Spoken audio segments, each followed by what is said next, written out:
Wow. Thank you so much for being here this morning. It's absolutely incredible to be here with this many people and celebrate the first year of Creative Mornings. It's one of our favorite meetups. It's an exceptional group with this amazing energy, and it's incredible that it's lasted a year and keeps getting better. I'm so excited to see Brittany and her team continue to make Creative Mornings an excellent start to everyone's day. So thank you so much to Brittany and all of our team for organizing this. So let's dive in. Thank you, Brittany, for the introduction. I'm Janneane, and this is Ben, and we're here to talk about work this morning. I guess we should have had that slide up first, sorry. All right, so when we first meet somebody, the first question we ask, or we're asked, is, well, pretty much always, what do you do? And it's, I don't know, we usually apply with our job title or vocational descriptor of some sort, and our answer to this question is easily the most generic and possibly the most significant description of ourselves. Its answer defines you, or you define yourself against that answer, depending on what kind of person you are. And the answer usually has something to do with your work. So if you were to ask us what we do, we might say we're shopkeeps, we own a magazine shop on 52nd Street. I might continue to say we design photo sets and take pictures, we help start Pattern. We write content and promote community and design community. It's a really simple question, but it yields a complex answer. And that complex answer is because, well, when we talk about work, it's usually discussed as the thing that funds our lives, and also the thing that's always threatening to overtake our lives. And so we always are talking about, how to maintain some semblance of a work-life balance. That being said, we realized pretty early on working together that we're terrible at compartmentalizing and terrible at maintaining any sort of balance. So instead of trying to do this work-life binary situation, we stopped trying to separate the two. And instead of constantly trying to keep work from supplanting the rest of our lives, we started to build a life that kind of inextricably intertwined the two of them. And over the past 7 years, we've experimented with that. Yeah, exactly. I benefited greatly from working at Studio Science for 8 years, where I was in an environment that not only permitted side projects, but encouraged them. Our founder, Christian, understood the benefit that this can bring to both company and a person, whether it's the diversifications of interest and continued learning, and really just building an ecosystem and community of support that nurtured the whole person. And it was during my time at Studio Science that Ben and I launched some of our first projects, beginning with Indie Spectator in 2010. Jenny Edwards, an awesome friend of ours, asked Ben and myself to help her with an idea. And that idea was to share our favorite places in Indianapolis and ask other fellow young creative people to share their favorite places in Indianapolis. So we started Indie Spectator. The mission was simple: discover new ways to love indie, and the model was really simple. 2 or 3 times a week, we would send an email out to our subscribers. They might find out about a new restaurant or reading series or concert or volunteer opportunity. And what was really special about this platform was that it gave us a chance to learn from a variety of people and different voices about places and events we might have not discovered on our own.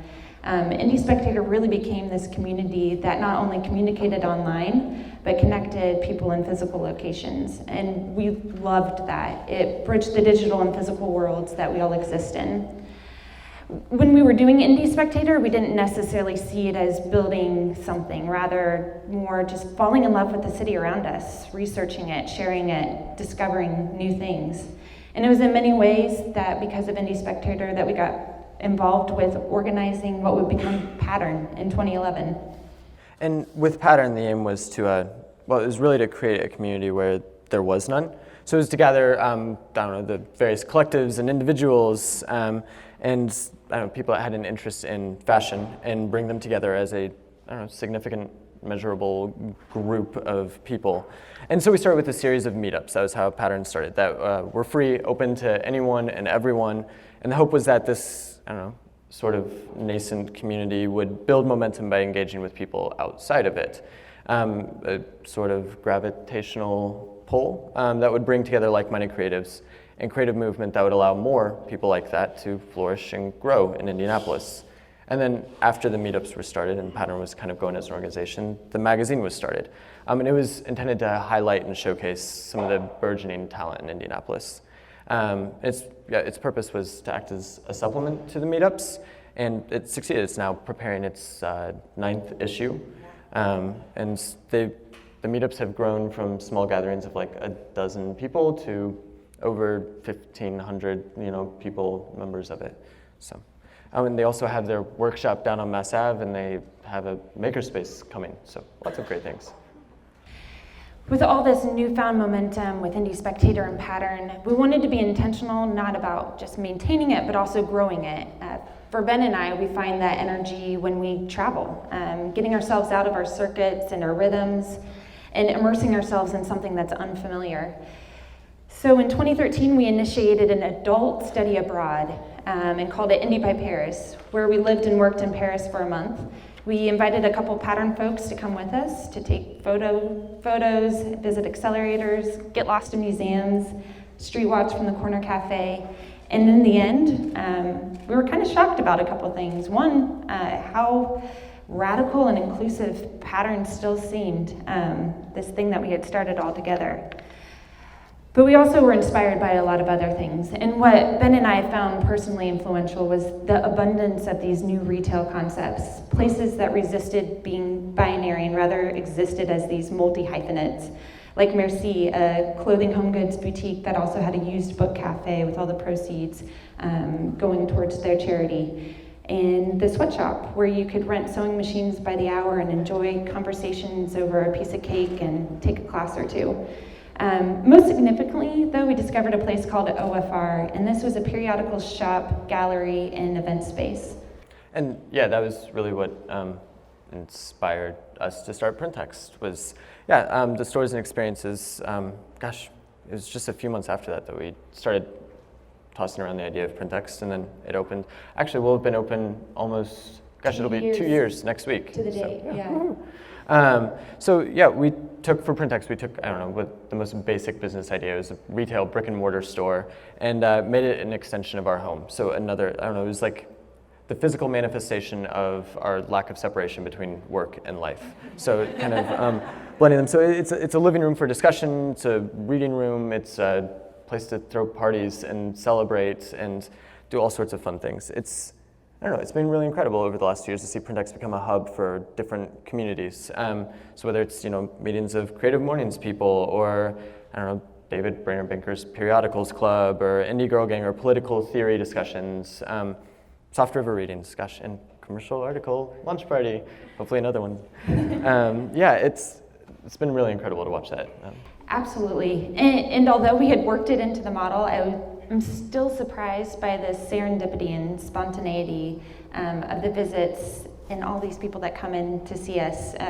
We literally and figuratively have opened ourselves up for the community to come in. When you are sitting on our couch at PRINTtEXT, you're in our living room, petting our dog Huckleberry and enjoying a really special moment with us, and we appreciate that so much. To be surrounded by ideas not only in the pages of our magazines, but from the people that we meet.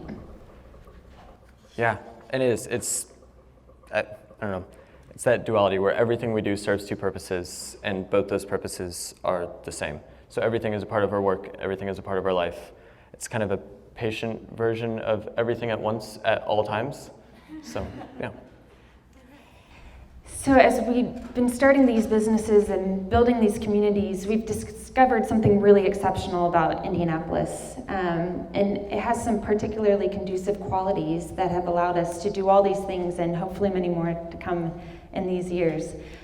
Indianapolis really works for us. It's a place that feels horizontal rather than vertical, which is not to say it's haphazard or disorganized, but rather that we can reach across multiple communities and disciplines with relative ease.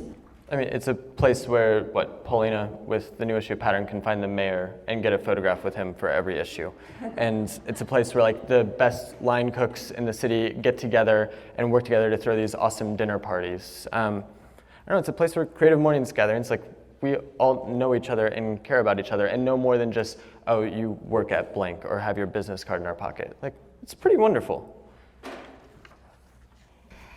The whole notion of these horizontal and vertical cities really clicked for me at a recent public conversation at the IMA, where artist Michelle Grabner was talking about her recent move to Milwaukee from larger cities like New York and Chicago. And to her, Milwaukee was horizontally aligned. Like I said, it offered up that ease of access and opportunities to build your own path.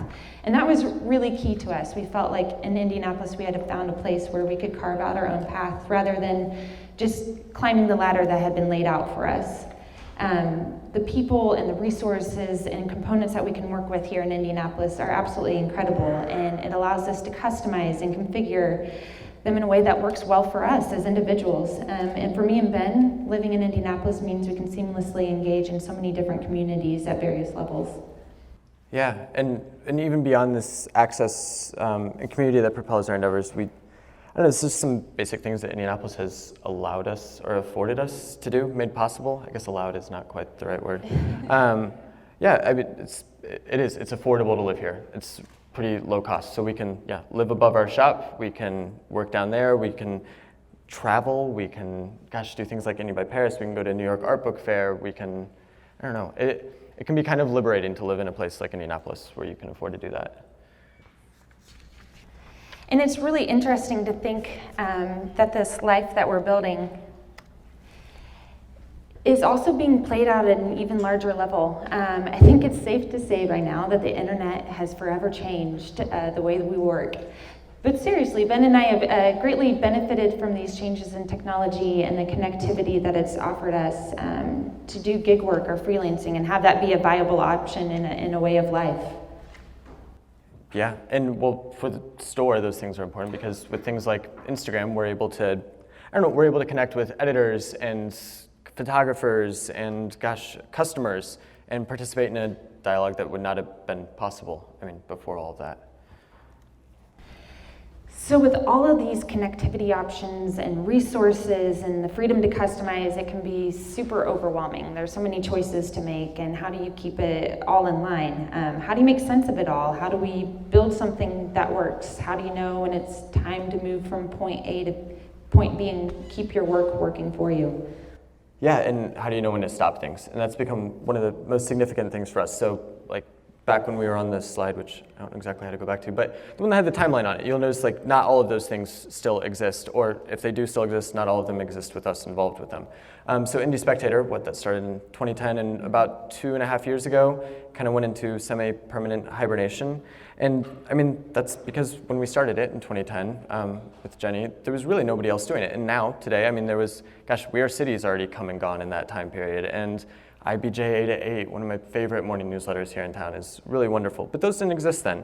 And so as these things started to come into play, we realized that we felt that there were enough other people and platforms doing that. And so we didn't need to be in that space. It could be better served by other things. So we decided to, shut it down-ish.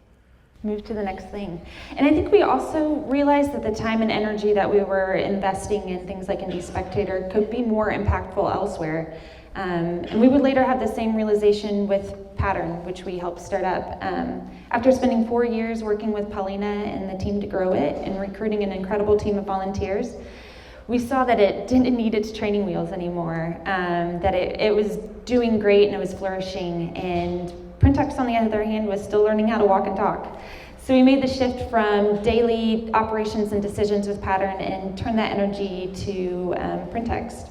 Yeah, we realized that the kind of, push, pull, ebb, flow thing, it's just how we work. Everything we do is part of a moving, breathing system. We work on things, we rework, we edit, subtract, add to it, synthesize things, and just keep moving. This is what we do. And it's just important to remember that, it's not always just piling more things on and adding more things to it, but smartly subtracting things is really, really healthy. And all good systems need a source of energy to thrive. And so we're intentional about studying and reading and traveling, learning, zooming in on new ideas, and trying out new projects. We've really learned to trust our guts and trust ourselves, and that we're happiest when we have a new project or idea on the horizon. When we have our needs met, but we're not quite content, and that we keep wanting to do more and see more and make more. Which brings us to what's next.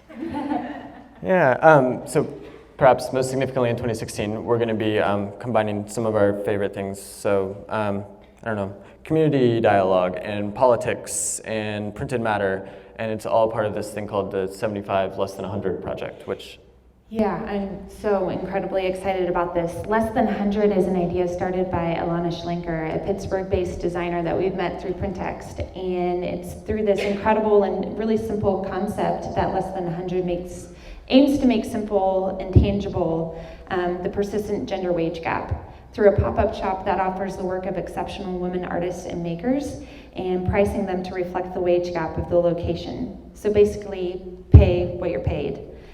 In 2016, we'll be bringing 75 Less Than 100, where you'll be able to support the work of local makers and artists, women paying 75% of the price and men 100% of the price. It's really awesome. I love this so much. And we're going to have a lot of smart conversations to go along with it. So hoping that this pop-up sparks a dialogue on how we can empower and connect and really support these local women entrepreneurs and makers and artists that are living in our city.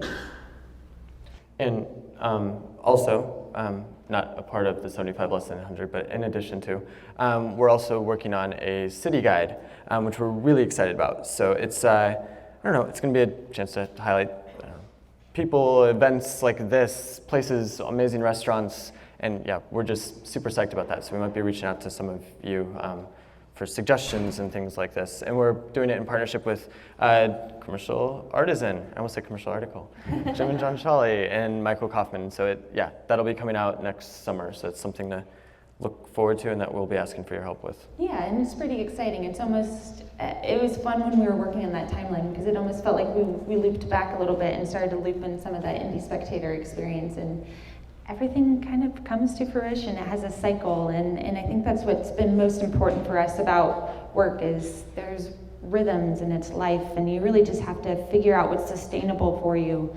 And what works for us might not work for you, and vice versa. Everybody has their own kind of path and way that they excel and succeed. And I just encourage you to kind of listen to that gut and listen to those instincts and really take advantage of this amazing city here in Indianapolis and all the resources that are offered to you and make it work for you. I think we flew through that, and we could definitely keep going on and on and on about what excites us, but we'd love to open it up to questions. And once again, if I don't have a chance to say it, thank you so much for having us here this morning.